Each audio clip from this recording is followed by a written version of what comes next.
नमस्कार। मैं हूं doctor Chhotelal Gupta, assistant professor. आज मैं आपको समसामयिक विषय बाबा तुलसीदास जी द्वारा रचित महाकाव्य रामचरितमानस के उस संदर्भ पर चर्चा करूंगा। और वह संदर्भ है ढोल गंवार शूद्र पशु नारी सकल तारना के अधिकारी।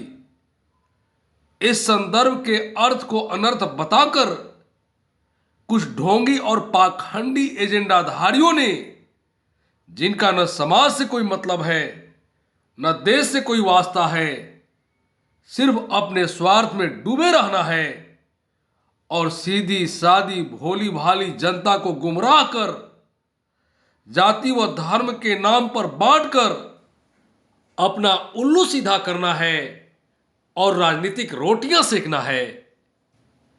लेकिन हम और आप एक शिक्षक होने के नाते समाज के सबसे बड़े इंटेलेक्चुअल कहलाते हैं, बुद्धिजीवी कहलाते हैं।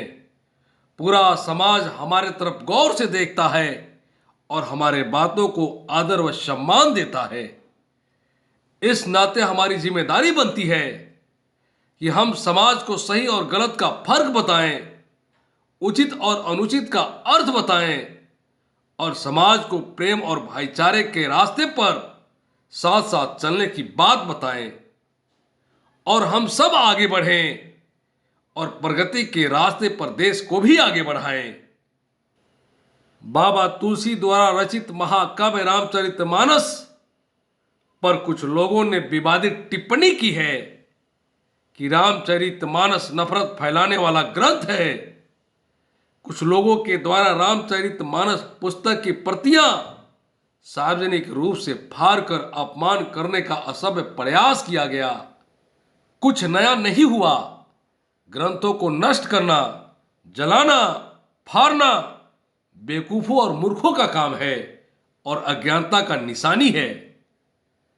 सन 1199 ईस्वी में बख्तियार खिलजी ने नालंदा विश्वविद्यालय के पुस्तकालयों को कैसे फूका था, जलाकर नष्ट किया था, ये किसी से छिपा नहीं है।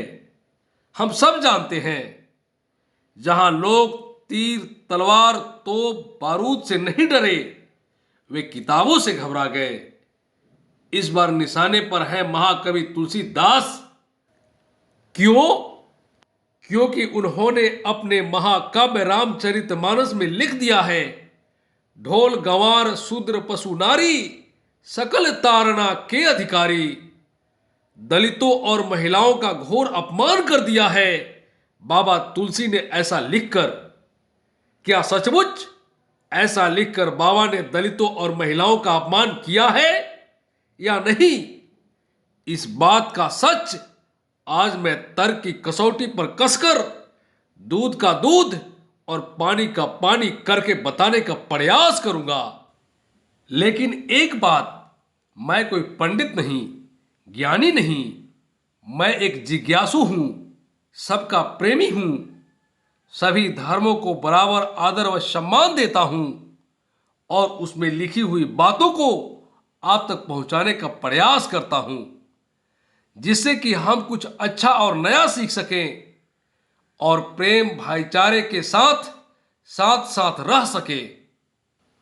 श्री रामचरितमानस में लिखी चौपाई ढोल गंवार शूद्र पशु नारी सकल तारना के अधिकारी को संदर्भ के साथ समझने का प्रयास करेंगे, तभी बात समझ में आएगी।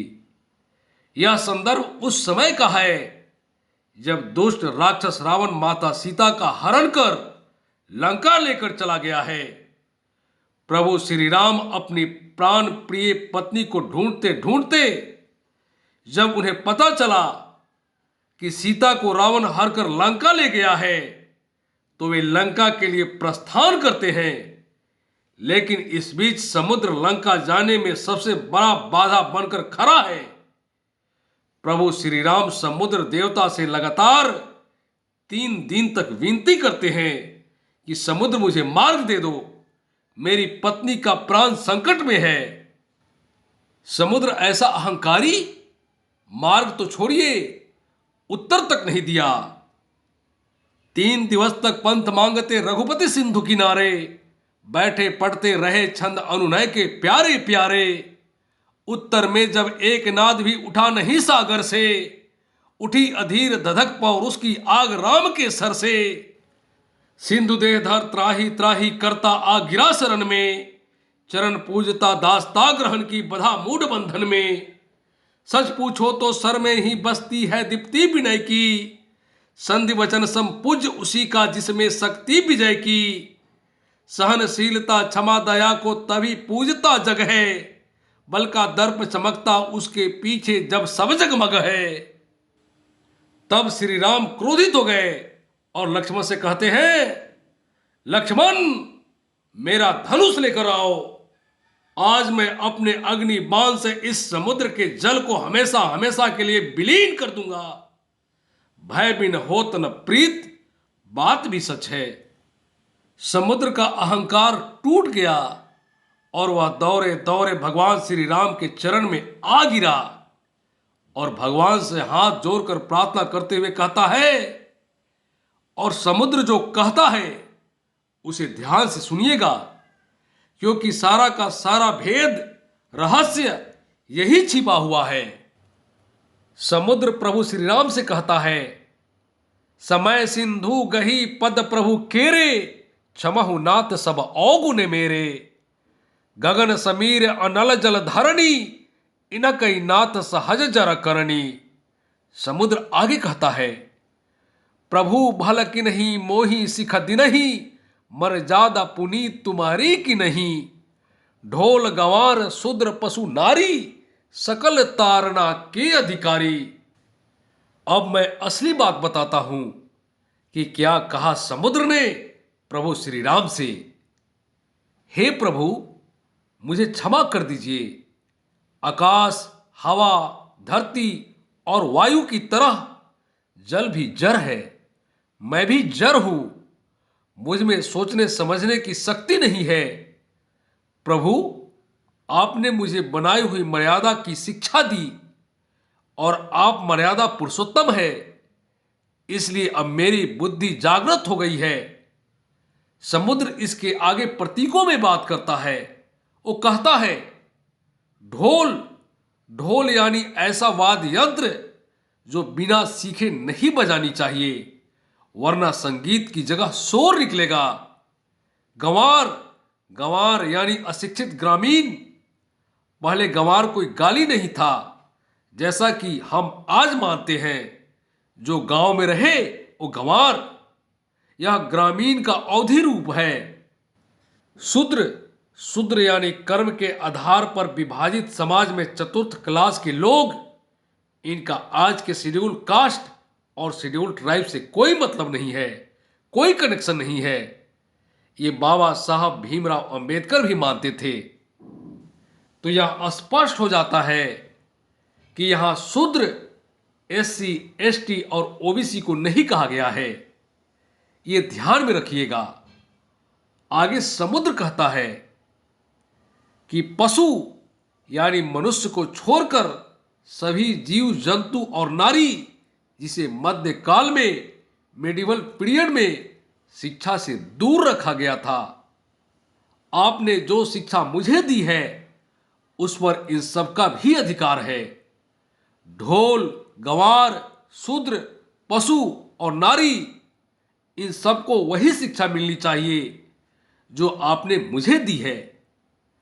समुद्र के ऐसे विनीत वचन सुनकर श्री राम उसे क्षमा कर देते हैं और फिर समुद्र के ही परामर्श से नल और नील समुद्र पर संसार का सबसे प्राचीन सेतु बना देते हैं, जिसके पत्थर समुद्र के अथाह सागर में आज भी तैर रहे हैं, जिसे पूरी दुनिया राम सेतु के नाम से जानती है।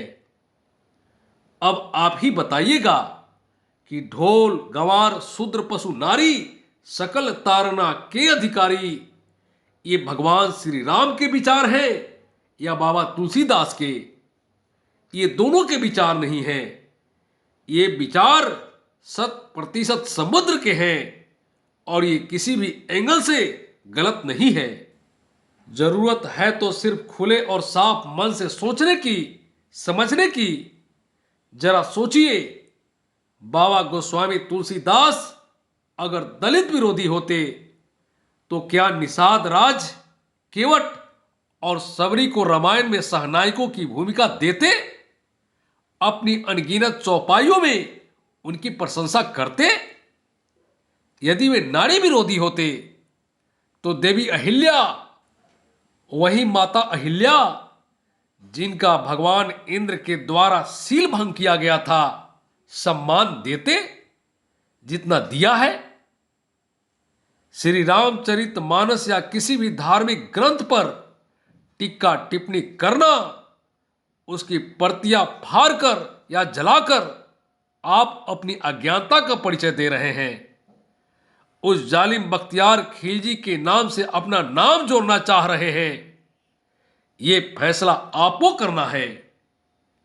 यह सत्य है कि श्री रामचरितमानस के पन्ने जलाने या फाड़ने से न राम की महिमा को मिटाई जा सकती है, न बाबा तुलसीदास की तेज को कम किया जा सकता है। इसलिए आप किसी अफवाहों पर न जाएं, अपना दिमाग स्वयं लगाएं और भगवान राम के आदर्शों को अपने जीवन में अपनाएं और स्वयं को, समाज को और देश को सुंदर और खुशहाल बनाएं। आपने मुझे धैर्य के साथ सुना, इसके लिए आपको धन्यवाद।